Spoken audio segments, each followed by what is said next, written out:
سنن ابو داود میں حسن درجے کی روایت ہے۔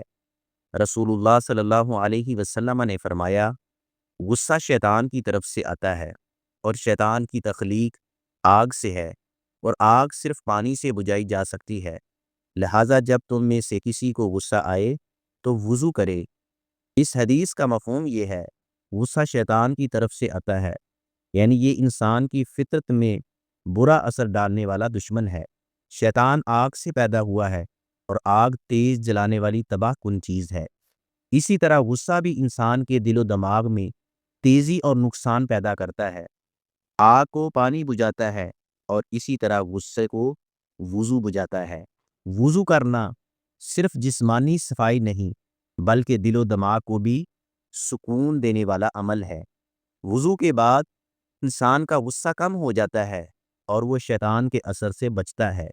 لہٰذا غصہ آئے تو فوراً وضو کریں، صبر کریں، اللہ سے مدد مانگیں۔